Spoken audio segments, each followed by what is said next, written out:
May I request everyone to turn their Bibles in the book of 2 Samuel, chapter 9, verse 10.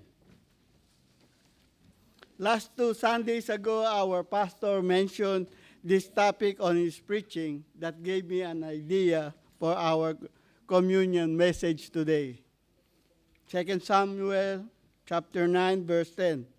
Thou therefore and thy sons and thy servants shall till the land for him, and thou shalt bring in the fruits, that thy master's son may have food to eat. But Mephibosheth, thy master's son, shall eat bread always at my table. Now Ziba had 15 sons and 20 servants. Let's pray. Dear Heavenly Father, thank you for your amazing grace that found us and brought us to the King's table through Jesus Christ. As we gather today, open our hearts to your word and help us remember that we are here not because of our worthiness, but because of your mercy and grace. May our hearts be filled with gratitude and our faith strengthened and our eyes fixed on Christ, who will welcome us into your presence. In Jesus' name we pray. Amen. Notice this part of our topic verse. It says, But Mephibosheth, thy master's son, shall eat bread always at my table. The title of my message is From Lodebar to the King's Table. Here, David is speaking to Ziba, the servant of Saul's household, instructing him to manage Saul's land for Mephibosheth. But he emphasizes that Mephibosheth's true privilege is not merely receiving the produce from the land, but he will continually eat at the king's table. For David did not simply restore Mephibosheth's property, he restored his position and fellowship. Meaning, the emphasis is not just provision, but presence. Not just inheritance, but intimacy. Not just land, but a place at the king's table. This beautifully pictures what God has done for believers in Christ. That we have received more than blessings, for we have been brought into the fellowship with God himself. Mephibosheth was a descendant of King Saul. When he was young, he had an accident and he became lame in both feet. And he was crippled, hiding in Lodebar, living in fear and shame. Yet, King David sought him out not to destroy him, but to show him kindness because of Jonathan. And this was also pictures what Jesus has done for us. At the Lord's table, we remember that we were once far away, broken by sin, but brought near by grace. And the name Lodebar is commonly understood to mean no pasture, no food, for it is a place of barrenness or place of nothing. And it was not a place of prominence or blessing. Spiritually, Lodebar represents life apart from fellowship with God, for it represents a place of spiritual poverty, a place of brokenness and hopelessness, and a place where people hide in fear and shame. After the deaths of Saul and Jonathan, Mephibosheth, who was crippled in both feet, lived in Lodebar, in obscurity and poverty. And like Mephibosheth, we were spiritually helpless and unable to save ourselves. For Lodebar is a picture of our condition apart from God's grace. It was the place where Mephibosheth lived before King David, brought him to the king's table. The question is, how did Mephibosheth end up at the king's table? Now here are the three important points and spiritual truths, and here is the faithful progression. First, the king sought him. Second, the king saved him. And third, the king seated him. First, the king sought him. For David asked in verse 1, it says, "And David said, Is there yet any that is left of the house of Saul, that I may show him kindness for Jonathan's sake?" Here we can see that Mephibosheth did not seek David first. It is David who sought him. And this reflects how God seeks sinners. We do not seek him first. God seeks us. For David's search is a picture of God's pursuing grace. Just as David sent for Mephibosheth, God calls us through the gospel and brings us to himself by grace. In the same way, Christ sought us when we were lost, as Luke 19:10 says.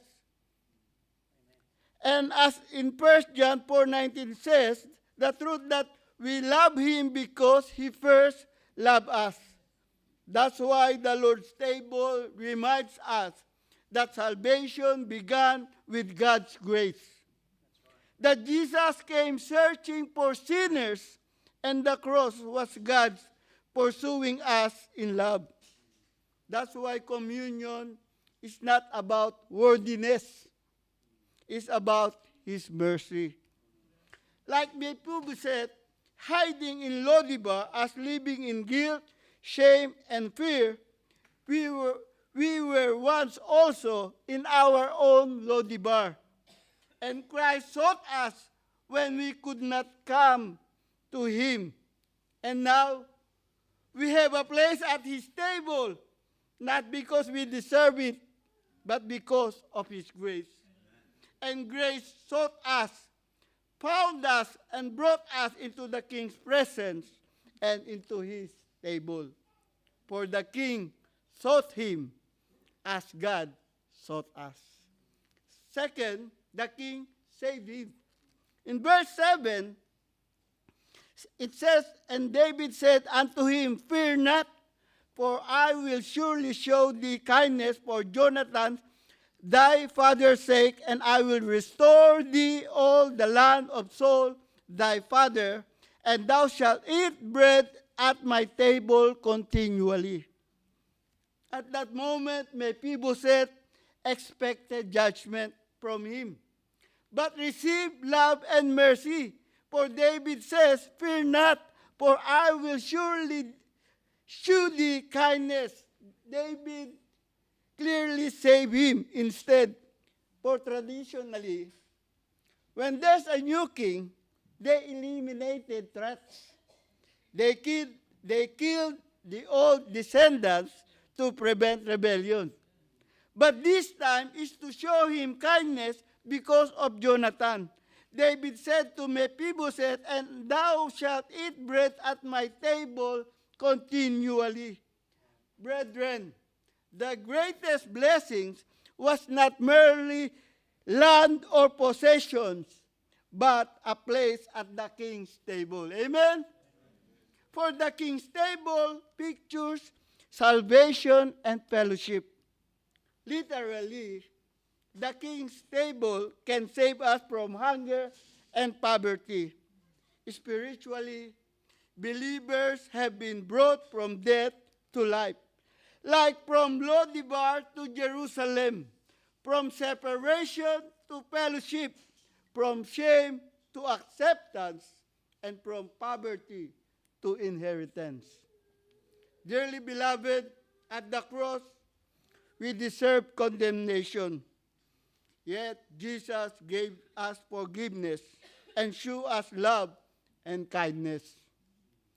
That by the broken body and shed blood of Christ remind us that we were enemies, made family. that we were guilty but pardoned, and that we were spiritually crippled but accepted in Christ.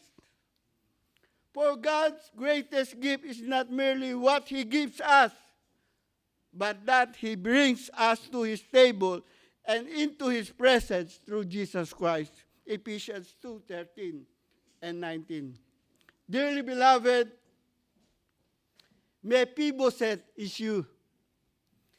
Mephibosheth is me.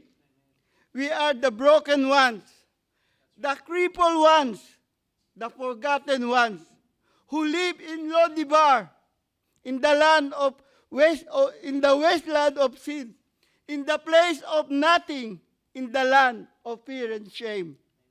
We did nothing to deserve God's favor. We have no righteousness of our own.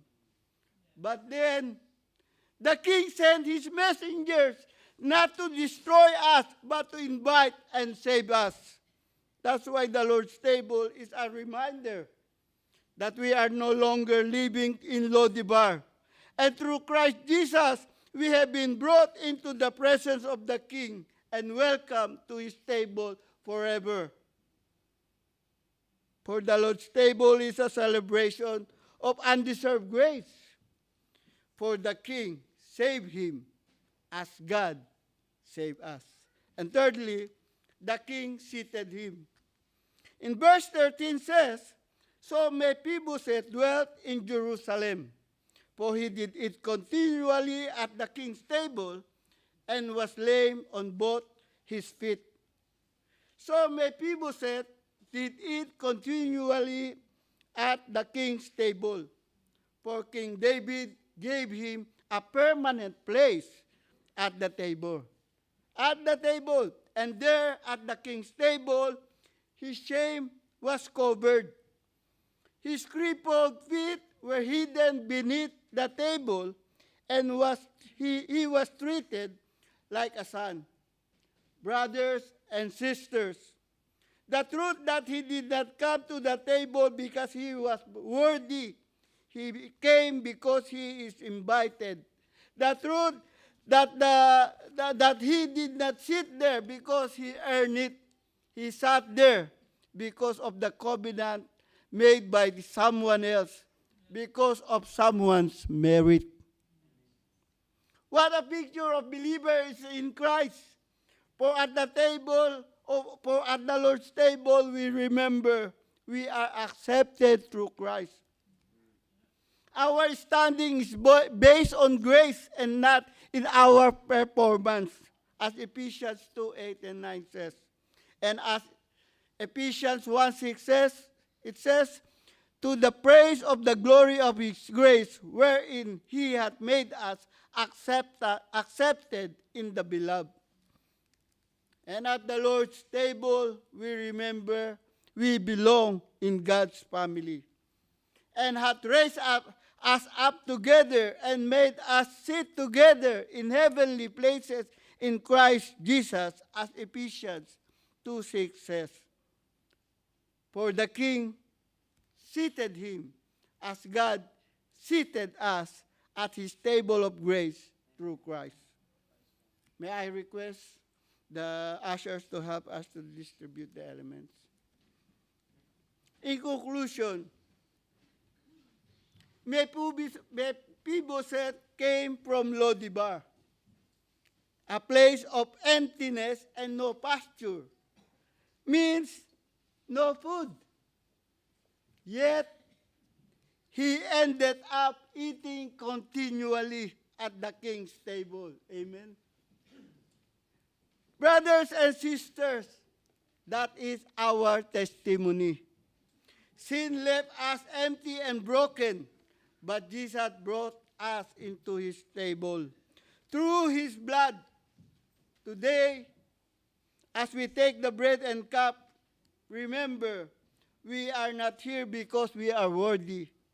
We are here because the King invited us by grace to remember this important truth, that we are sought by the King, saved by the King, and seated by the King. Amen. Let's reflect in silence.